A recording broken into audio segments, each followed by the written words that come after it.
Welcome everybody. Got James and Mark again. Great weekend. Greetings, guys. Yeah. Let's get into it. I mean, without getting too reminiscent as a Welshman, I've lost. We're out of the World Cup, but we've got New Zealand, and congratulations to you guys. Let's try. What's going to happen with England? What's going to happen with it? You mean what's the score going to be? 1-0. No, look, it's obviously everybody's singing England's praises after a dismantling of the All Blacks, and that it indeed was. I don't think we've ever seen an All Black side perform so badly. But then again, you can only play as well as your opposition allows you to play, and they simply didn't arrive. Well, they certainly had the easier draw. England. They did. Similarly, so did South Africa. But the reality is, we are in the final. Yeah. It's going to be a good final. I must be honest, and I apologise for this. It would have been better. It wouldn't have been a great final if it was an England-Wales final. Oh, there's many people in the aisle that would disagree. Well, we all entitled to our opinion, exactly. But I think it's going to be an amazing final of two teams that are really playing some good rugby in this World Cup. Yeah, and I think people forget, or they're dismissive of how good a Welsh side we beat. They're the Six Nations champions. They beat England in a competitive match, the last time they played. They hammered Ireland. They beaten us 4 times in succession. One of the best coaches in the world who masterminded the drawn series for the Lions. And he admitted afterwards, they gave everything. They just couldn't break that Bok defense down. So not the prettiest of game, I think, if you're looking for a spectacle, but I've rarely seen World Cup finals or semi-finals when two teams are evenly matched. That is a spectacle. Well, there's only been 15 tries scored in 8 World Cup finals. So it's less than 2 a game. There's only been an average of 31.75 points a game in World Cup finals. 254, I think, if I'm correct. Look, finals, I mean, that these knockout stages are games of inches and meters. It's not flamboyant and giving the ball air. You've only got one chance. You get knocked out, it's game over. So, it's, like I said, a game of inches and yards and territory. Yeah, it's I agree, James. It's rather not, it's like survival. It's not about playing champagne rugby. No, not at all. No. So. It's unfortunate for the crowds, but it's about lifting that trophy ultimately. For the neutrals, because I think that as someone that's got an emotional investment in rugby, when your team playing, you don't really care as long as they win. Sure. No one at the end of that game said, it should have been a more free-flowing game. It's like bollocks, man. Whoever won. It's about winning at the end of the day. Well, that's why you go to a World Cup. And I mean, wonderful story about 2007 when Eddie Jones was in as Jake White's technical advisor and to IC. And the English had spoken up, has anyone gone and scored 4 tries in a final? Would South Africa be bold enough to do that? And they were kind of getting into Jake's head a bit. And Eddie calmed him down and said, 1 to 15, we're bigger and we're stronger than them. And if it's an arm wrestle, we can slowly win it. He said, mate, I've lost a World Cup final in the last minute. I just need to win one in the last minute by 1 point. No one's going to ask you how many tries you scored if you won that thing.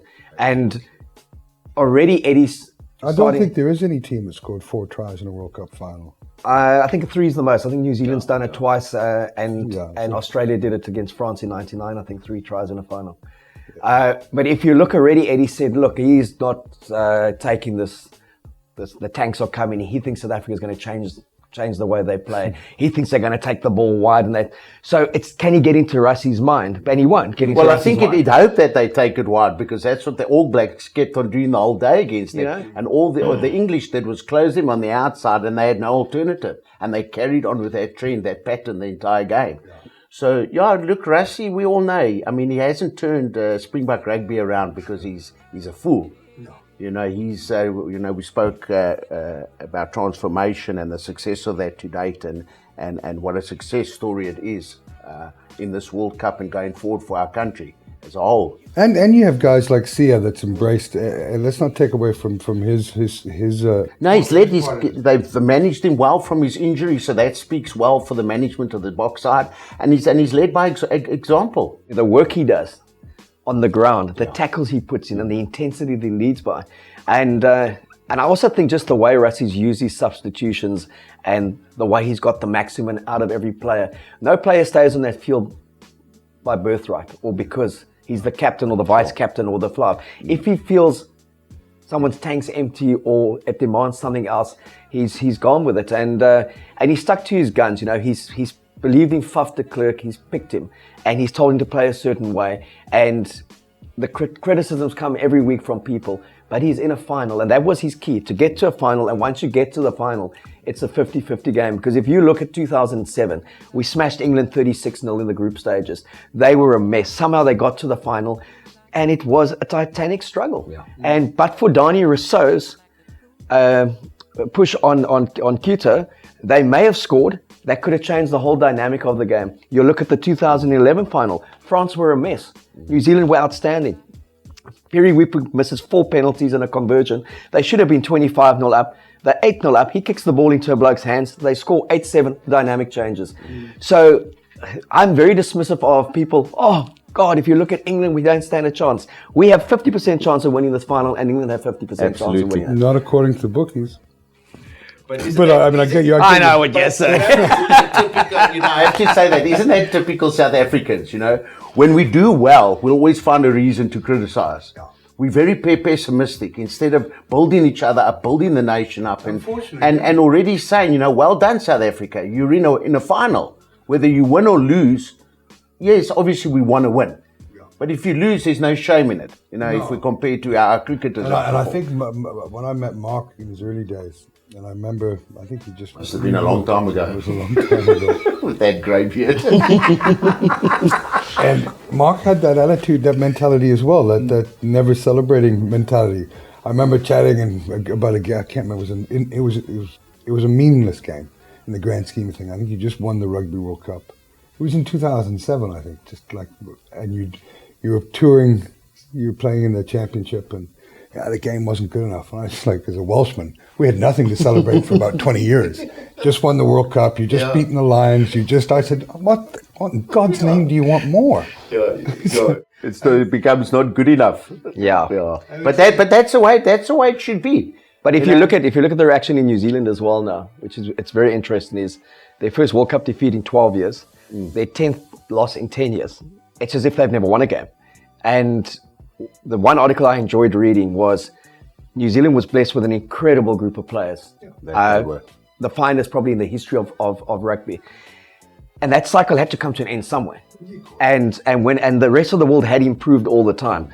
That the fascination will be now in the next 4 years, the New Zealand rebuilding. Because they don't have the McCaws and Carters coming through. No. So they will go back into the pack and be more a top 3 than a number 1 all the time, which is great for the game. Absolutely. Everyone's now saying that England will dominate for the next 10 years.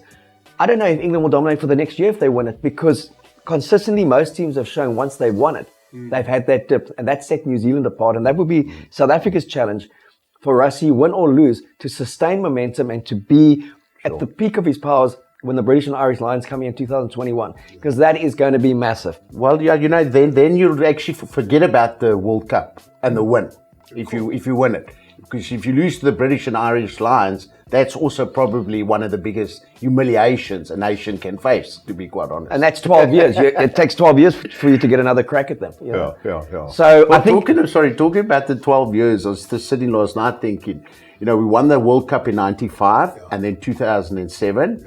And now it's 12 years again. So, you know, 2019. So maybe... well, you won in 95 and then beat the Lions. Oh, no, you lost the Lions. Lost the Lions in 97, yeah. But each Lion tour has preceded a Bach World Cup victory. Yeah. Right? Yep. So, are the stars aligned? I don't believe in that bollocks. Well, but let's be super. They are. It's good to be superstitious sometimes. That's what you can hang a hope on. A hope and a dream.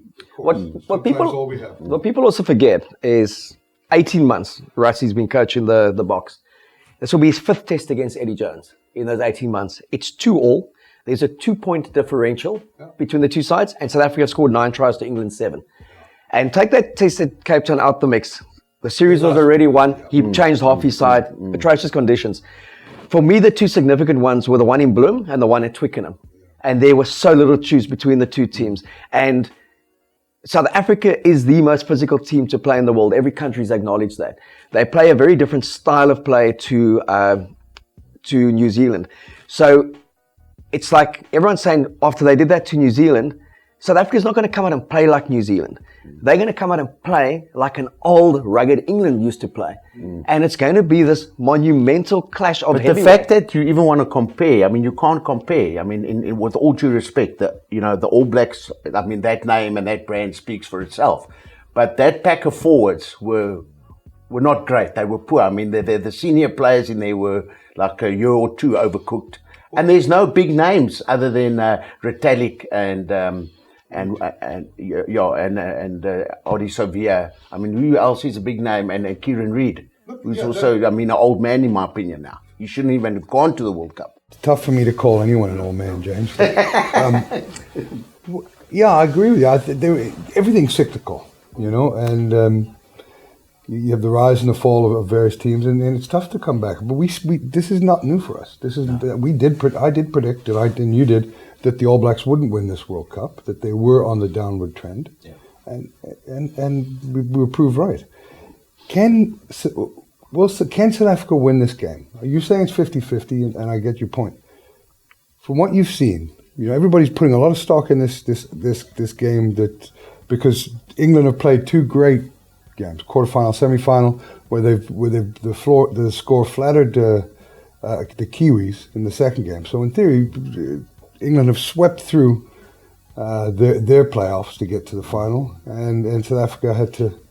Well, I mean, I think it could be debatable. I mean, on sweeping through in terms of quality of opposition in the two pools. Yeah, terrible Australians.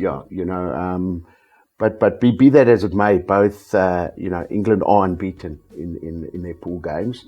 They did put up an outstanding dismantling of the All Blacks. I mean, let's take that as fact. But our South African team is a very good rugby team. We have a very good rugby coach. They are physical. Their tails are in the air. They've scored in excess of 30 tries in this tournament. We've made the most running meters with ball in hand. All the indicators are there for us to be the favourites in this final, in my opinion. So the bookies have got it wrong then? Well, you know what? Sometimes they do get it wrong. Yeah, of course. And that's what I love when they get it wrong. Well, the bookies have also gone with that dismantling job. And they've overreacted. They've overreacted to that one. And it's just like when we said last week, you said 7+ England to win. I said it would be within a score, but I knew England would win. I felt confident. The bookies were it's New Zealand. England has won 1 out of the last 17 against them. But that became immaterial when you saw the form in the tournament. Yeah. And when I look at the box side, the one thing England hasn't had yet, they haven't physically been tested at all. If you look, Australia had no pack. New Zealand's pack were poor. They didn't play France. And in the pool games, Tonga didn't provide anything else. So South Africa have had the most monumental physical test in Wales. I think they're the better prepared side going into this final. Good point.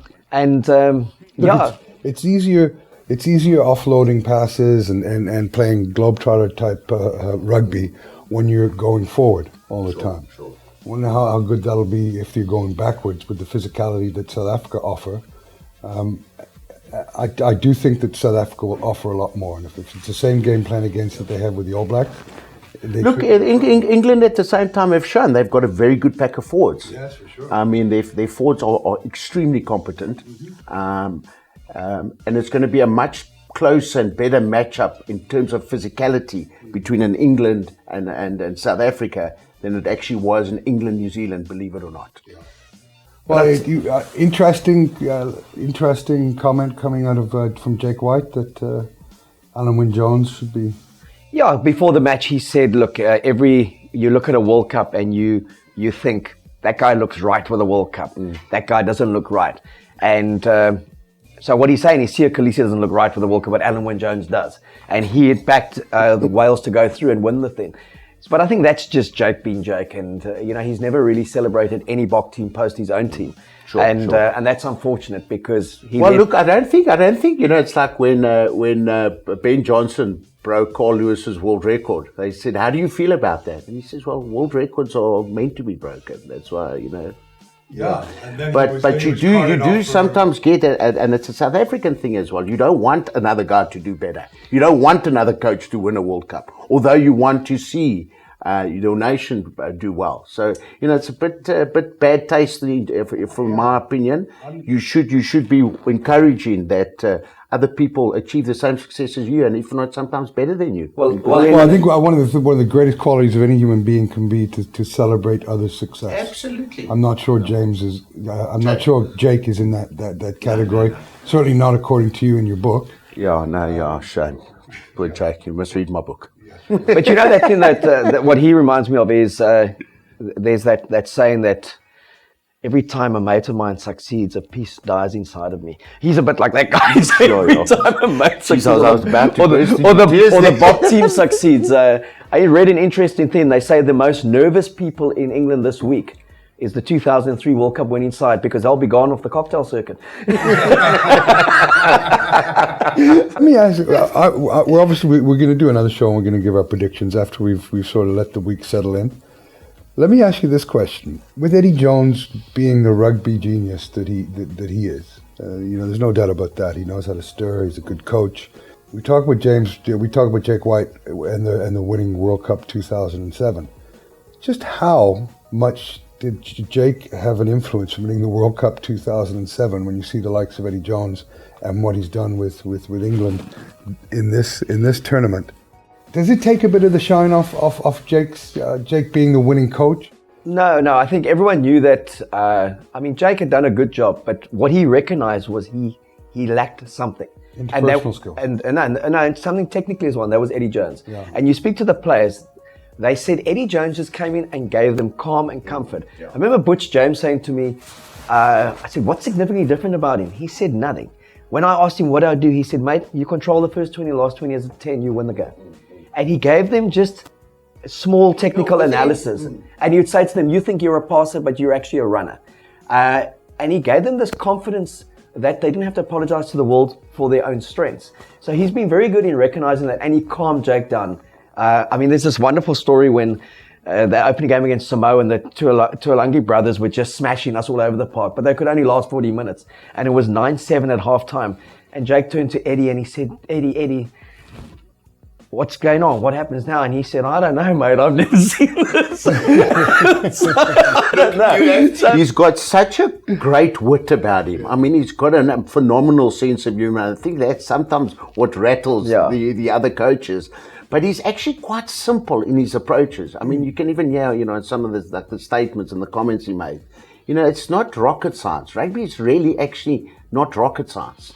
And we sometimes overcomplicate it. And that is where the devil is in the detail that actually complicates the game for us. Well, when Warren Gatland said that deserved winners of the box, they're going to have to maybe do something a bit different against England, because England will offer more in terms of attack than Wales did.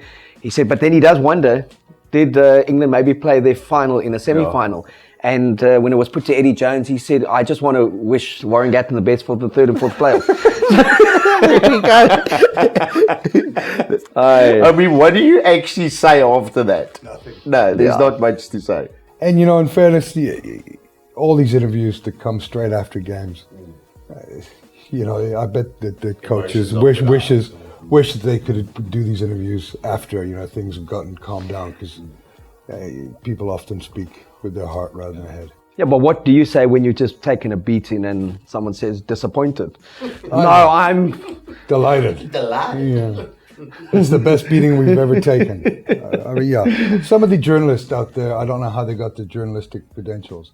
It's like you see a guy almost close to tears, and so tell us how you're feeling right now. It's like, or did they want it more than you? It's a World Cup final. Yeah. No, we came in here not wanting it. That's Alan Border. Did you not have enough passion? Yeah, Alan Border, when he was coaching, captaining Australia, the one interview that he did, it was a one-day and they lost, but they got crushed. And the first question the interviewer asked him was, how do you feel? And he said, great, just effing great, mate. Like, how do you think I feel? Yeah. It's like... Well, it used to be a throwaway cliche in North American sports where Disney had done a deal with with a player from each team winning side. So they would have something where they'd done a sponsorship deal with a player from say the Yankees, and at the end of the game they'd say, "How you feeling?" You go, "I'm great. I'm going to Disneyland."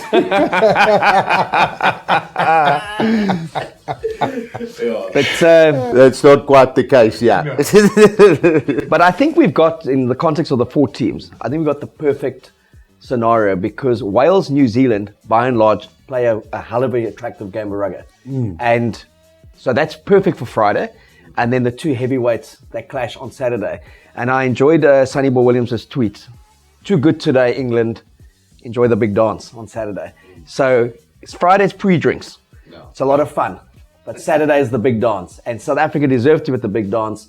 100%. So do England. And it's the 2 best teams at this World Cup, I think, that are in the final. Mark, I have to unanimously agree with you on Thanks for that, James. It's much appreciated. My pleasure. Well, join us on Thursday, and we'll tell you who's going to win and why. Thanks, guys. Thank you. Thanks. Thank you.